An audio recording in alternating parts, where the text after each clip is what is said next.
So today, Jessie and I are super excited because we just finished From Blood and Ash by Jennifer L. Armentrout. Super exciting. Yes. The first part of this video, we're going to do just a quick summary of the book for people who have not read it but are interested in knowing what it's about.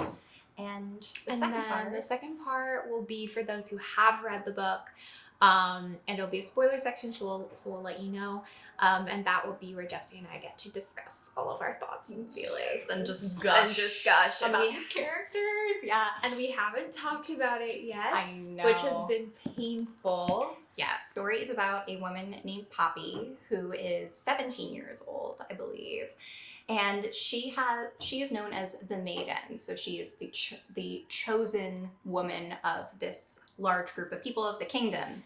And she is essentially living in the palace, getting ready for what is called her ascension, which is basically being blessed by the gods. She doesn't like the life that she's living. She would much rather be out among the guards. She would rather be fighting. She wants to defend herself. She lost her family, and she wants to never be powerless again, which she, as the Maiden, she feels very powerless, and she is veiled all of the time. She can only converse with certain people, and she can only essentially she can only talk to certain people. She can only meet with certain people. Only certain people can see her face. And she is surrounded by guards like 24/7. When a new guard named Hawk comes into her life, she is thrown into a whirlwind of some unexperienced experiences. Take two. When a golden-eyed young guard named Hawk comes into her life, she is thrown into a whirlwind of new experiences that are very interesting. We're slowly introduced into the idea of magic. There are gods, there are deities that are followed. This book takes place in a smaller palace where the Duke and Duchess live, and where they watch over the Maiden, and where the guards guard her. There's also a lot of other younger individuals that are associated with the Maiden, and they're all supposed to go to Ascension together. Essentially, yes. The Maiden is the leader of that Ascension. As for the characters, our main character is Poppy, which is short for Penelope. That's how you pronounce it, right? Penelope or Penelope or Poppy. Let's just go with We're just gonna go with Poppy. She's this interesting balance of being this character that has been held back in a lot of ways, but despite that, she's very strong, very badass. Mm-hmm. She has been secretly trained her whole life to be very good at using a dagger and fighting. And the other character that I will mention is Hawk. Oh, we had Hawk. Great. You'll meet Hawk very early in the book. You'll definitely meet Hawk. Mm-hmm. I think we'll go more into him in the discussion. We will, because we don't want to give anything away. Mm-hmm. I think a lot of his personality traits you will discover. Yeah. I think, Jessie, what was your rating? I gave this book a 4.7. The reason I gave it that rating is because there is a lot of foreshadowing in this book that I caught. And usually I really like it when I see something that could be foreshadowing, but I don't know what it is. Whereas while I was reading this book, when I caught the foreshadowing, I was like, oh, okay, so this is going to happen. Yeah. Oh, okay, so this is going to happen. And so that's why I gave it a 4.7, because it was really good and it was really, really well done. The foreshadowing was brilliantly written. Yeah. And like the plot itself was really brilliant, but because it was so obvious when I caught it, that's why I gave it the 4.7 instead of the 5. I gave this book a 5. That could be just because I am so obsessed with Jennifer L. Armentrout. That's fair. This is my first Jennifer read, yes. So I have a different view. I have read all of JLA's books, all of them, and I was really excited when I heard about this one because this was the first fantasy novel from her that I had seen, and fantasy is my favorite genre, so I was like, JLA plus fantasy, oh my god.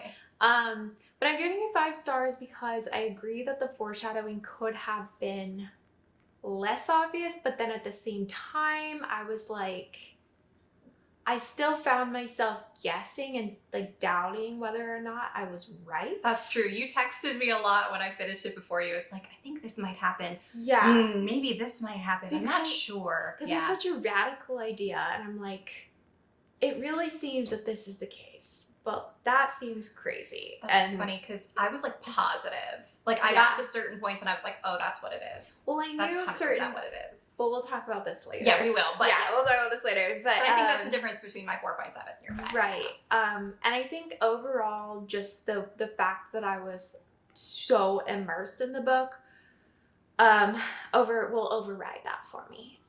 So I'm gonna give it a 5 just based off of the level of enjoyment that I felt. I'll give JLA a 5 on this one. So basically, read this book if you haven't. It is very, very good. It was definitely my favorite book of November. So I would definitely, which is tough. I read a lot of really, really, really good books in November, so that's a tough call. But it was very, very, very well done, and I would recommend everybody to read this. Now we are going to transfer over to the spoiler section. So for those of you who have not read this book, click out of this video now unless you want to be spoiled. Yeah. And for those of you who have read this book, let's discuss. Okay, so like I said, I did catch a lot of the spoilers, and so that was a big thing for me. Is because there was a lot where I think the JLA does a really, really good, again, her foreshadow, like she is literally the queen of foreshadowing. I thought it was absolutely brilliant what she did. Yeah. The details that she analyzed when it came to Hawk specifically, like the way that he smiled, whether it was like 1 dimple or 2 dimples, or whether it was. I didn't think about the veins thing. That's one thing I didn't think about. Okay, because that's immediately what I thought. Oh, about. I'm interested now. What things made us think this? Because a lot of it was drawn to the way that he smiled, and also the way that his teeth would like touch, like how she would like feel the bite. I didn't notice that at all. I thought he was just being kind of like, and I was no, like, that's fair. That's so fair. But that's just why I knew. Is because because I had caught the details about the I don't know I forget what they're called, like Atlanteans or whatever they are, like earlier in the book. And so I knew that I just knew there was something about Hawk that obviously something. As soon as we started talking about his teeth a little bit, or how like they felt, Poppy was like, oh, they feel a little bit sharper, a little bit. I was like, oh, okay. So he's That's so funny. I didn't think about the teeth. I just thought he like using some teeth action. It might. I might have had a little bit of an advantage because I used to read a lot of vampire books, so immediately my brain just goes teeth. There you go. Vampire. It's been a while for me. It's been a while since those days. It's been a while, but I was obsessed with Twilight for a very long time. I have to say though, it's been long enough that I am welcoming the vampire theme with open arms. And I'm like, I haven't read a vampire book in a really long time. And they're not really vampires, but like... No, yeah, they're not vampires, but yeah, they're very similar. And I think that it's really interesting and really well done as well, because someone said this to me, a friend of mine on Bookstagram had said to me, she was like, oh, the first time I read it, I thought I was like, is this like a more advanced version of Twilight? And I was like, yeah, no, at first I was like, oh, is this just gonna be a sexier, well-written version of Twilight? No, it is not. It is so much better than that. I would say it's more than an advanced version. It's way better than that. Like, way better than that. But it's wow, it's just so good. And I think that, sorry. We'll cut that out. Sorry. Or maybe we won't. Hawk. So Hawk I became really obsessed with in like the 2nd chapter already, because I would just eat him alive, like instantly. Oh my god, that beginning of the book, I was like, are we really starting this we're going there really quick. Well, I am okay with this. I was so into it. I was like, oh, this is hot. All right, great. I'm in. Really hot. I'm in. And I immediately liked his character, and I was like, is he real? Is this like... This character, oh my god. Oh my god. When he like turned around in the room, it was like, wait for me. Like, wait for me, princess. I was just like, he's just a great guy also. I had definite like major warning bells going off at the end when he is revealed and he was kind of being an ass. Well, not kind of, like a lot being an ass. Yeah. And I was like, oh my god, is he evil? No, he can't be evil. Clearly they're gonna have a romance, but he was acting so evil. Yeah. So it was like, I was very conflicted at the end because like when they first had sex, A, that was really hot. B, at the end of that, he shouldn't have done that. No, I agree that he shouldn't have done that, but it was still really hot. But I think that what got to me is at the end when he was like, don't forget that like this was real. And then later, she is mad at him for totally valid. He did say that. Mm-hmm. But for totally valid reasons, she is angry with him.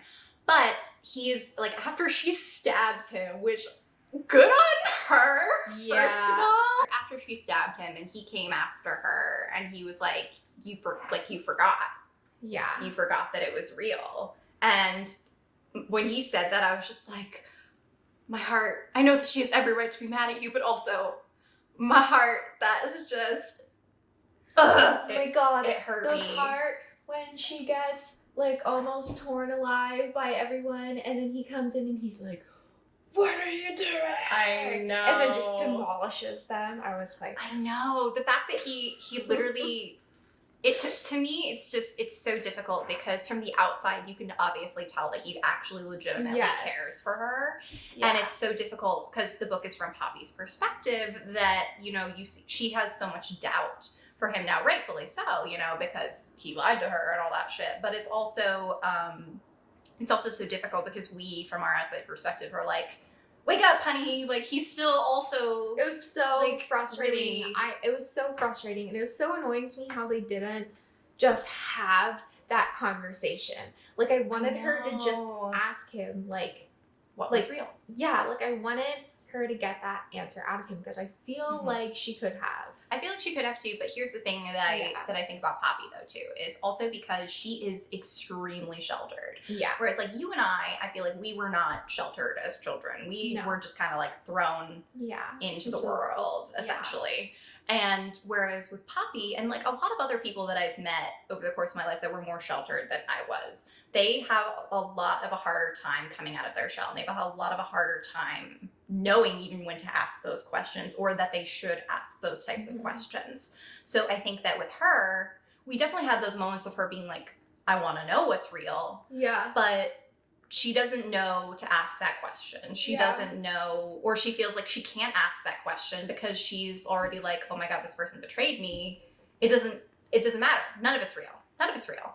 Like, so I think that shows a lot too into her character about how sheltered she was and how much she can't even really trust herself in that way a little bit because she's also discovering just who she is for the first time without the veil, for who she is without being the maiden, which I think is really brilliantly written by Jennifer. And also I think it wouldn't be as believable if she was immediately just like, what was real? Why did you do it? Yeah, that's true. What the blah, blah, blah, blah, you know? And also because I think that she also established Hawk/Castile's like reputation as the Dark One. We also had to have a hint of that at the end.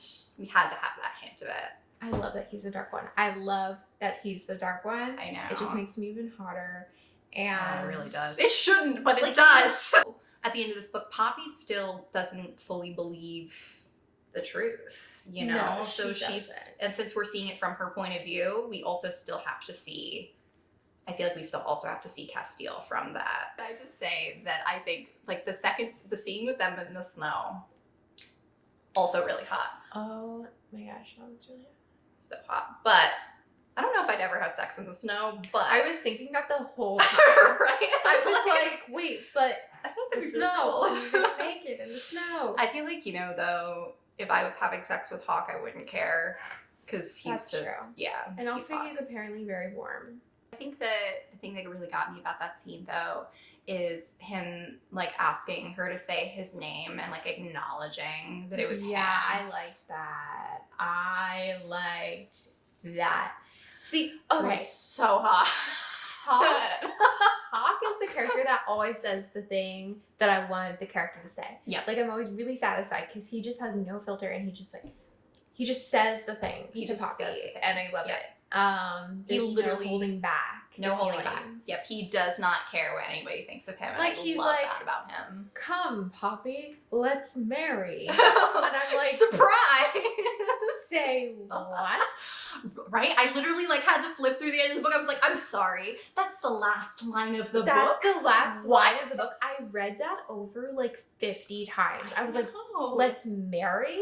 Let's marry. It's like, we go Where home did- to be married. I'm like, squeeze me? Like, you move fast. Like where did like, that come from? didn't she just stab you like Hawk a day is ago? so intense though. Hawk He is is. so intense. He does, like, he moves fast. He does move fast. He's extremely intelligent. And I think that he's the type of Yeah. person that very much just like comes up with his plan. He's like, great, that's it. Boom, we're doing it. And just does it. Yeah. Which is great, but also really hard for everybody else who's just like, wait, hold, we've all met that person. I'm kind of that person a little bit where I have an idea. I'm like, great, we're doing it. We're going. We're doing the thing. And everyone around me is like, okay, Yeah, I'm I'm that just gonna person take a too. minute and we're gonna go about this. I'm that person too, and like, so I really like that in him. I do too. I think he's also the type of person that when, like, he's very intuitive when it comes to people. When he knows that he has a connection with someone, when he likes someone, he takes it really seriously, and Yeah. it's just like, okay, you're my person. What She did you never would have think defended herself. about Hawk getting all pissed at Victor? Because I was really iffy about that. On one hand, I was like, I understand that he's resentful towards this person who's allowing her to be so sheltered and to Mhm. be abused. But at the same time, I'm like, this is like her father figure. And Yeah, I think that's the thing about Hawk's character, though, and we kind of see that more as time goes on. Is like he's really protective of Poppy, and because of how he feels about her. Yeah. And I think that doesn't necessarily. I think that being tied to also who Victor works for, it's not something personal to Victor. I think that with Hawk, he immediately just reacts in the same way that he gets a plan and he reacts very, very quickly. And so when Victor was pissed, he was like, okay, dude, listen. Sorry guys if the angle and lighting of this video keeps changing. We're having technical problems. Yeah. Just ignore it. Just a little Just bit. think about Hawk. Just think about Hawk and you won't even notice. Let us know if there's anything we missed talking about in the comments or anything to Yes. discuss with us. We'd love to talk with you about it. Please. And please let us know what you thought as well. We'd love to know what you thought about the book.